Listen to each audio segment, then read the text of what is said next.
Hello, my name is Sarah, and I am your chakra coach.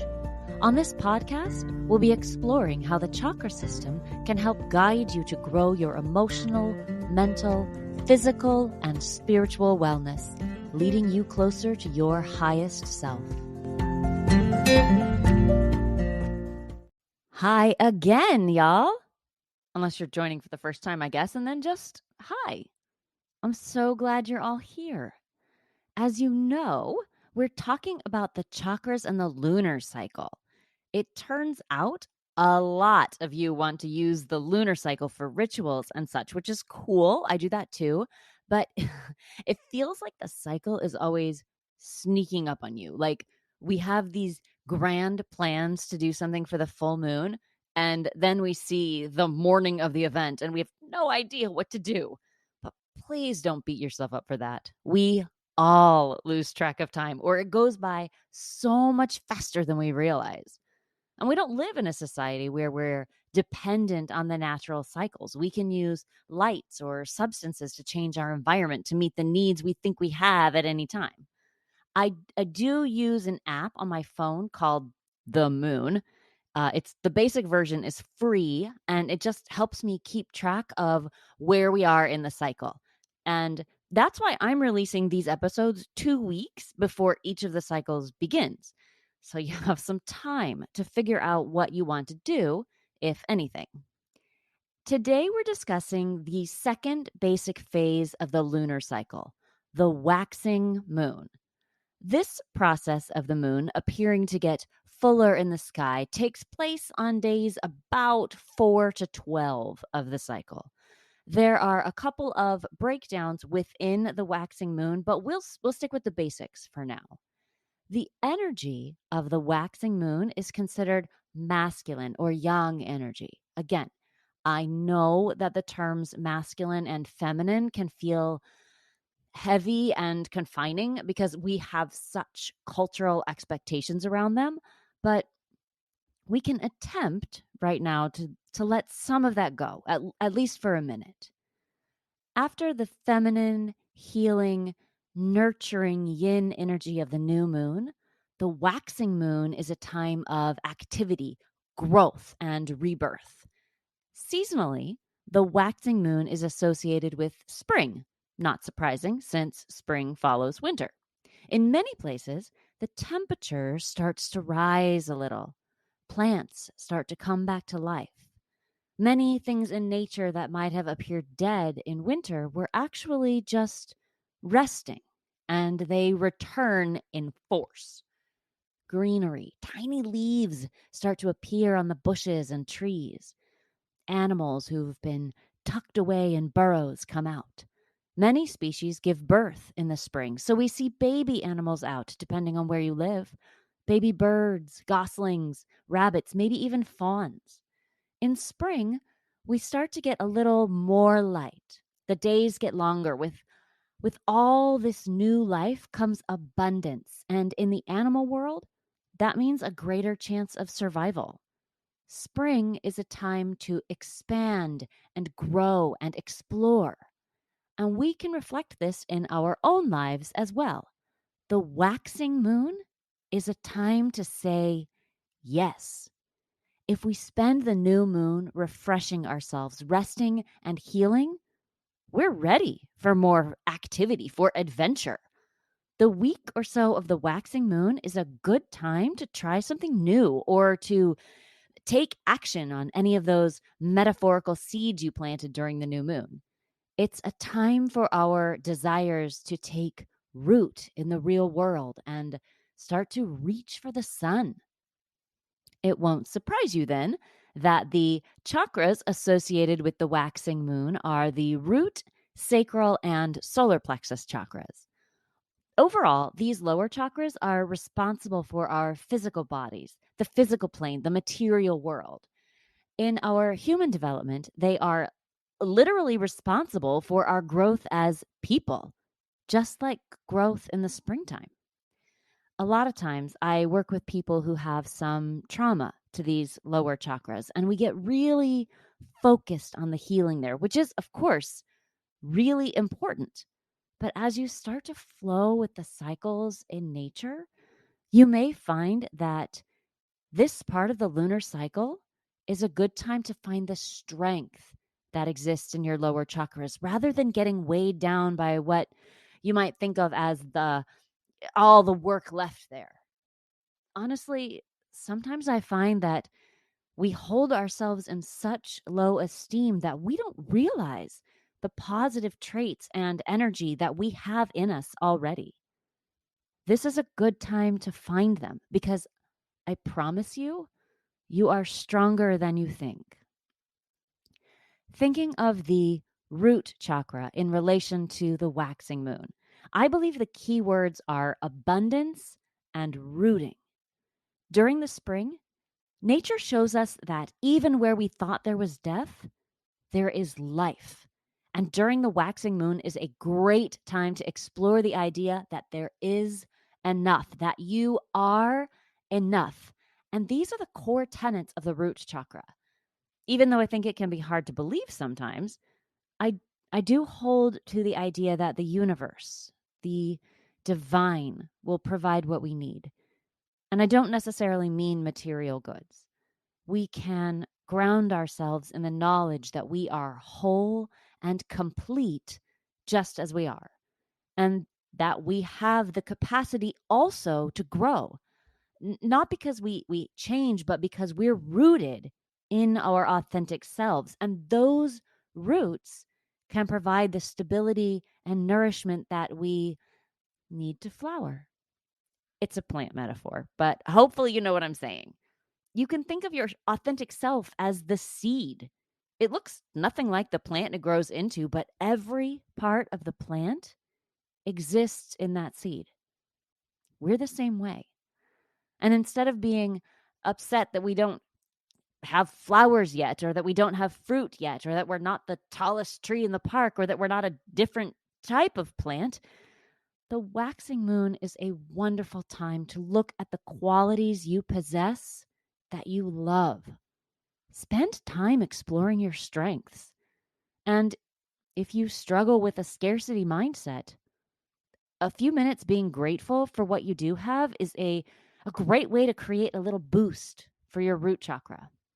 I know we often think of the gratitude practice as coming from the heart chakra, but during this phase of the moon, use that gratitude to ground yourself. Ground yourself in yourself.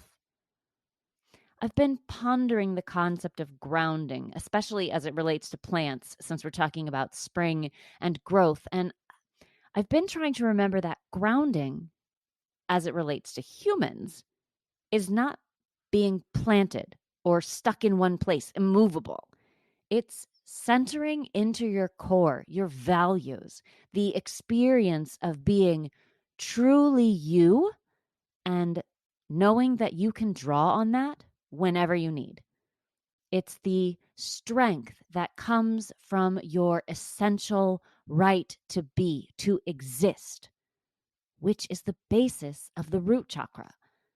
Any practices that help us find that basis, particularly during the waxing moon phase, are going to fill us with that energy of action, of rebirth that the cycle supports. The second chakra that the waxing moon is associated with is the second chakra, the sacral chakra. If you listened last week, you'll remember that the sacral chakra was associated with the new moon as well. Like I said in that episode, it's a system with all the energies working together at all times. During days 1 to 3 or so of the lunar cycle, we're resting the sacral chakra. During this week, we're starting to bring a little more lift to it, waking it up. Maybe we can think about it like that. Where we were spending time trying to heal and not get overstimulated, we're now embracing that stimulation and letting our emotions fuel our growth. The sacral chakra, when it's balanced, lets us feel all our emotions. We don't need to suppress them or deny them or cover them up. We can just feel them and acknowledge that all our emotions are part of the human experience. We don't need to be stuck in them or even crave certain emotions. The sacral chakra, as well as regulating our emotions, is also a seat of creativity, which is a great attribute during the waxing moon. We're in a good place to be creative around our ideas and dreams, imagining ways to do things that might elude us at other times. Again, this is going to be especially true if we've spent a few days resting so that our energy is replenished and can be directed.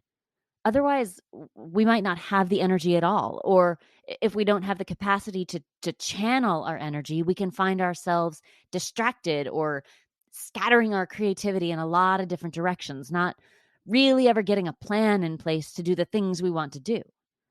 A great way to do sacral energy work during this time is journaling. You can use it to process your emotions, but you can also use it to brainstorm. Write down a million ideas without editing yourself.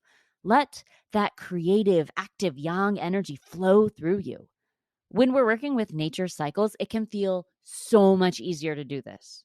It might be a good time to do some work projects or things that require some brain power. Energy is building in your lower chakras, bringing things into being.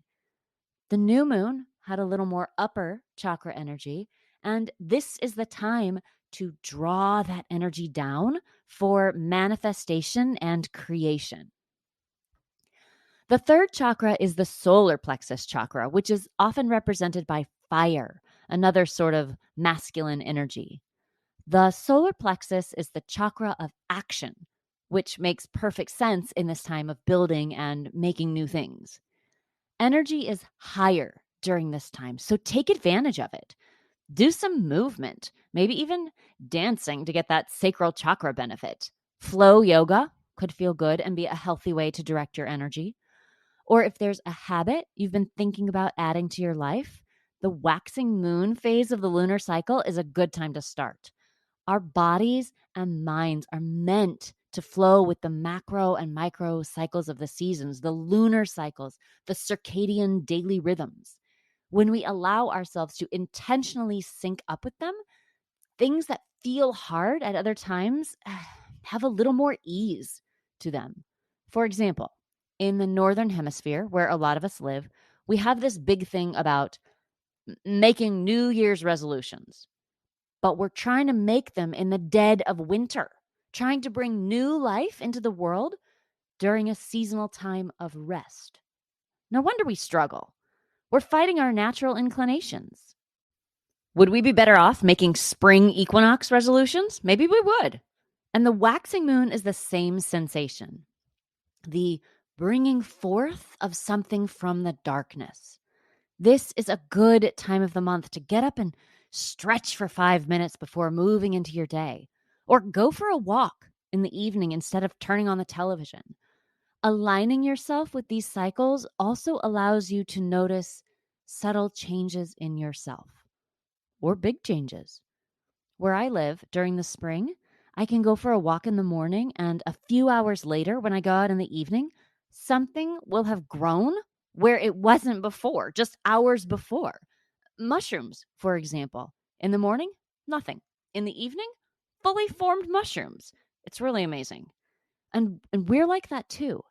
At the beginning of this cycle, we have ideas and seeds, but in just one short week leading up to the full moon, we can create something entirely new if we want. The energy of the solar plexus is like that. It's a fire that uses the fuel from your root and sacral chakras to grow change in you. The only caution I have here is that if you're prone to burnout, be sure you don't abandon your self-care practices. If you're tapped into your fire, but it isn't balanced with some rest, the fire will go out and it'll be much harder to get it going again. It's like a candle that burns so long in the center, uses up all the wax. There's still wax, there's still fuel, but it's all on the sides of the candle. But if you relight the wick on a candle like that, it can't get to the fuel and it quickly burns out again. Better to burn steadily and evenly, resting, eating, hydrating, moving to keep the fuel levels even. And a wonderful thing to remember is that this week of creativity and passion is going to come around again in just a few short weeks because it's a cycle. If you're like me, you think if you don't get it done right this minute, it will never happen. And maybe we can start to trust the cycle, lean into the wisdom of nature to guide us through. Even the sun, the fire, sets at night, so the darker, healing feminine energy has a time. So, yes, do all the things, create, build, and blossom, root down and reach high, and then rest and breathe. The cycle will begin again. So, that's the waxing moon, the 7 or 8 days during the month where we start to see the moon again, watching it grow in the sky.